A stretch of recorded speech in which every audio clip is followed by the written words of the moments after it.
अब हम देखते हैं विलियम बेंटिक। विलियम बेंटिक रहा 1828 से 1835 तक, बहुत इम्पोर्टेंट है। और उसी के समय में 1833 का चार्टर एक्ट लागू हुआ और बंगाल के जो गवर्नर जनरल कहा जाता था उसको अब भारत का गवर्नर जनरल कहा जाने लगा। इस प्रकार फर्स्ट भारत का गवर्नर जनरल होने का गौरव इसको प्राप्त है। 1829 में 4 दिसंबर 1829 को सती प्रथा को इसने समाप्त किया, जिसमें राजा राम मोहन राय का विशेष योगदान था। इसी 1829 के धारा 17 में विधवा सती को भी समाप्त किया। 1830 में इसने ठगी के जो कानून बनाया ठगी के विरोध में। 1835 में कलकत्ता में इसने मेडिकल कॉलेज खोला। मैकाले की अनुशंसा पर शिक्षा माध्यम को इसने अंग्रेजी बनाया और इसी के समय में मैकाले ने कानून का वर्गीकरण किया। ब्रह्म समाज, इसी का समय की कहानी है। ब्रह्म समाज की स्थापना 1828 में हुआ। 1828 में इसकी स्थापना किया था राजा राम मोहन राय ने, और राजा राम मोहन राय को भारतीय पुनर्जागरण के अग्रदूत कहा जाता है। साथ में ही राष्ट्रीय प्रेस के संस्थापक कहा जाता है, क्योंकि 1821 में इसने संवाद कौमुदी की स्थापना किया, जो कि बांग्ला भाषा में प्रकाशित होता था। 1803 में इसने ग्रंथ लिखा तोहफत उल मुहिद्दीन।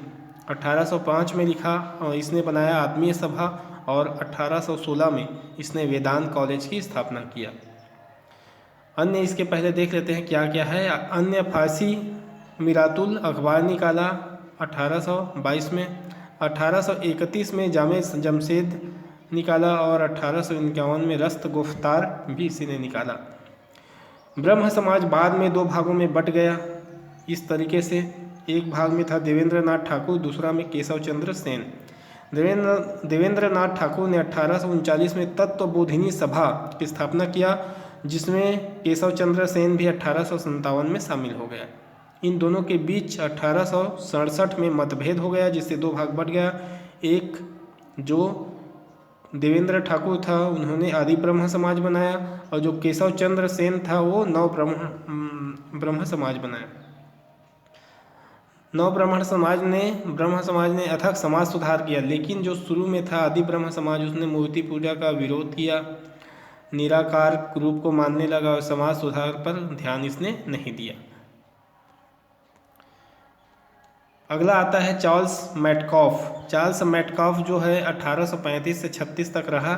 इसको प्रेस पे नियंत्रण का मुक्तिदाता कहा जाता है। उसके बाद आता है ऑकलैंड। ऑकलैंड था 1836 से 42 तक। 1839 से 42 तक ही इसके समय में फर्स्ट आंग्ल अफगान युद्ध हुआ। 1839 में इसने ग्रैंड ट्रंक रोड का मरम्मत किया, जो कि कलकत्ता से दिल्ली तक जाता है। इसी के समय में डॉक्टरी शिक्षा हेतु भारतीयों को विदेश जाने के लिए छूट मिला।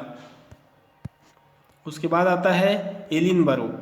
एलिनबरो जो था 1842 से 44 तक था। 1843 में इसी के समय में दास प्रथा पर लगाम लगाया गया एक्ट 5 के तहत। 18 हार्डिंग आया। उसके बाद 1844 से 48 में, 1845-46 में पहला आंग्ल सिख युद्ध इसी के समय में हुआ, जिसमें अंग्रेज जीते और इन्होंने नरबलि प्रथा को समाप्त किया।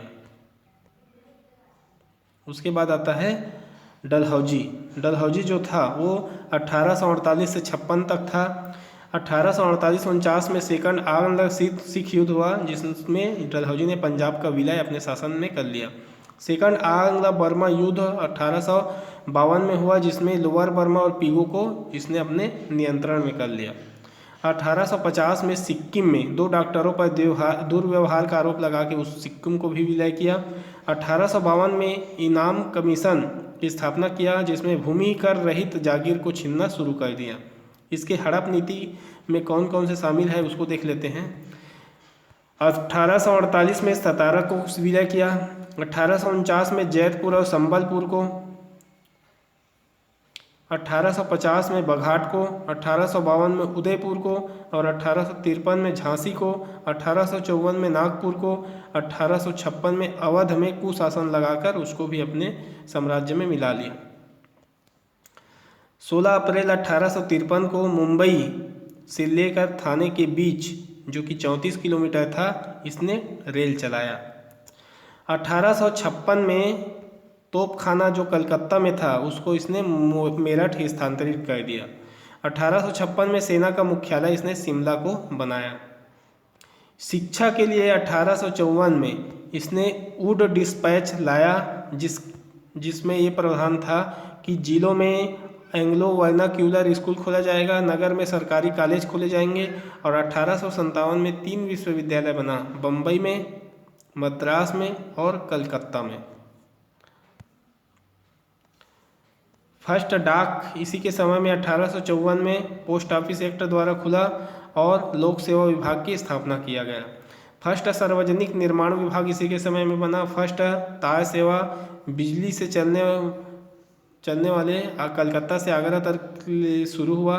ग्रीष्मकालीन राजधानी इसने शिमला को बनवाया और पहली बार प्रतियोगिता परीक्षा एग्जाम हुआ भारतीय नागरिक सेवा के लिए। इसके समय में नरबली रोकने का इसने प्रयास किया और J.D. कनिंघम जो भारतीय पुरातत्व के पितामह कहे जाते हैं, इसी के समय में स्थापना किया पुरातत्व विभाग। और रिपोर्ट ऑन द भिल्सा स्तूप इसने लिखा 1854 में।